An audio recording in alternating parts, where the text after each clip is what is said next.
Hi, everyone. Thank you so much for joining us here on KREM 2 News at Noon. I'm Laura Papetti. And topping our news at noon, Ephrata police are investigating a deadly shooting at the Hawk Fuel gas station. Happened last night just after 7:30 in the evening. Ephrata police say when officers got there, they found a man who had been shot several times. Grant County Sheriff's deputies took 2 people into custody, 1 suspect and a potential accomplice. As of the latest update, Ephrata police say they are still investigating that area. Also, Alaska Airlines flights are getting back up and running. They're getting on track today. Last night, technical issues led them to ground all its flights. Some people were stranded on planes for hours, and Alaska had to cancel some flights overall, and that includes at least 4 flights to and from Spokane last night. They lifted the ground stop at 11 o'clock last evening, but the airline is still recovering as of this morning. When we last checked the airport, at least 2 flights from Spokane are canceled. Those were this morning, while 2 others were delayed. Alaska posted a statement on X and apologized for the issues. And we do have some breaking news to tell you about at the noon hour. We've just learned that Malcolm Jamal Warner, who co-starred on the classic sitcom The Cosby Show, has died. Warner drowned in Costa Rica during a family vacation yesterday. Costa Rican authorities say he was pulled into the ocean by a current while swimming. The New Jersey native, who made his acting debut at the age of 9, became a household name for his role as Bill Cosby's son. The Huxtable from the 1984 through Leo is who he played, Theo Huxtable, from 1984 through 1992. Warner was just 54 years old.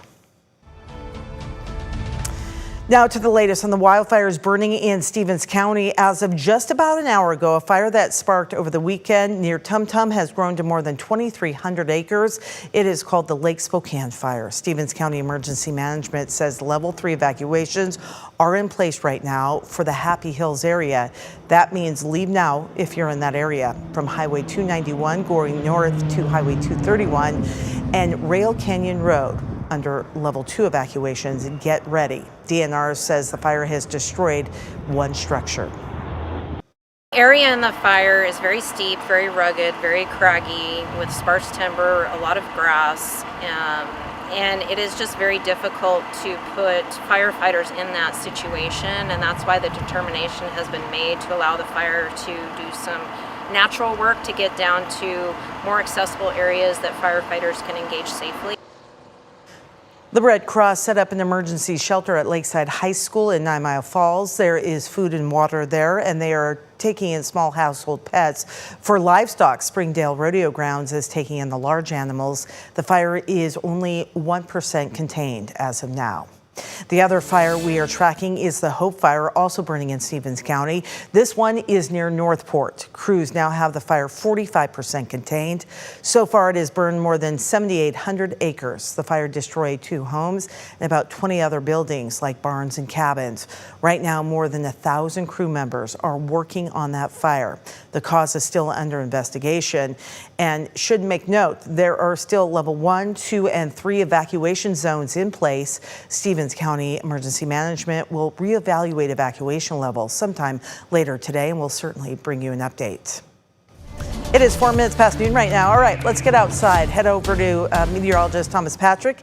He's in the KREM 2 Outdoor Weather Center. Thomas, what do you know? Yeah, Laura, this afternoon, conditions very much cloudy out here.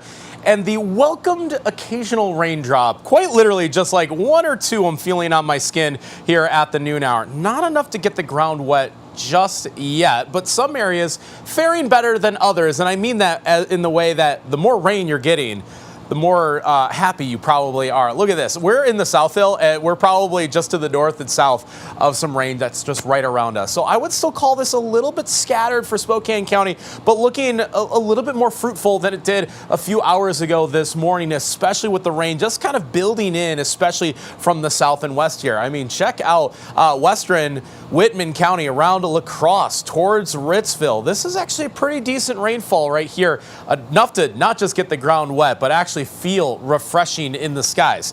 I was hoping for just a little bit more. We'll squeeze out as much as we can possibly get here. But our temperatures haven't really moved all that much, hovering right around 70 degrees, and that's probably where they end up topping out for today, upper 60s and low 70s with all this cloud cover overhead. So certainly a cloudy and cool July day, but we absolutely will take it because we desperately need the rainfall. It has quite literally only rained once in the last 2 months here in Spokane, and if we get more than just a couple raindrops, we'll officially call that the second rainfall in as many months. So cloudy, cool with some showers, but tracking some thunderstorms in our northern areas. So we'll have another round of Doppler radar watching for you coming up in about 10 minutes and show you where our forecasts will trend for the first half of this week.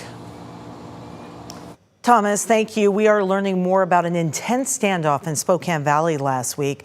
Up with KREM brought this to you as breaking news on Friday. Spokane Valley police arrested a 28-year-old man, Ian Reichert. He was wanted for felony assault. Police surrounded the Valley 206 apartments after receiving a tip. They say Reichert was armed with a handgun and barricaded himself in an attic. He also tried to escape by breaking into another apartment and holding a person at gunpoint. Police used tear gas, but he took off. Our cameras were rolling when police caught up to Reichert and took him into custody. He is now facing multiple felony charges. And Cheney police arrested 2 men this weekend for burglary and attempted murder. Cheney police responded to reports of a man armed with a handgun outside of a Cheney home. When they got there, they arrested a 46-year-old Martin Julian and a 44-year-old as well, Riley Smith. Officers say they were trying to confront someone in the house. Officers booked both Julian and Smith into the Spokane County Jail. Julian is also facing a charge of threats to kill from a separate investigation with the Spokane County Sheriff's Office.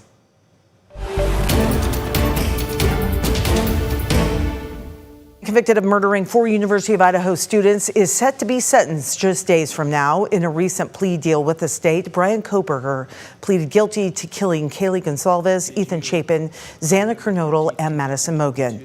The plea has been agreed upon so Koberger can avoid the death penalty. The hearing is about much more than just how long Koberger will spend in jail. KREM 2's Amanda Rowley gives us a breakdown of what we're expecting to happen later this week. Here's what you can expect to happen at Wednesday's sentencing. At the hearing, prosecutors will explain to the judge why they think the sentence they're recommending is appropriate. Defense attorneys will have the opportunity to do the same. Koberger can then give an allocution, a statement to the court where he could explain his actions and personal circumstances and potentially express remorse, something the public and family members have yet to hear. This is where the hearing will be unpredictable. Victim impact statements, one of the only times in a judicial process where victims get to speak in court. Some read statements, some speak from the heart, some break down and can't speak at all. It's unclear exactly when the victims will share their statements. It's up to the judge if that comes before or after the attorneys and potentially Koberger address the court. Finally, Judge Hippler will hand down Koberger's sentence. Of note, the judge is not bound by the plea agreement and can order a different, lesser sentence. If Hippler sentences Koberger to life in prison as recommended, attorney Tara Malik says Koberger would be transferred quickly from Ada County into the custody of the Idaho Department of Correction, where he would spend the rest of his days in prison, most likely in solitary confinement. Given how brutal the crimes were and Koberger's history of social issues, attorneys say solitary is not only appropriate, it's necessary for his protection. Amanda Rowley will be in Boise on Wednesday, and we will have live coverage of the sentencing all day. We'll be live on KREM 2 and streaming on KREM 2 Plus. KREM 2 Plus is free to download and watch on your TV.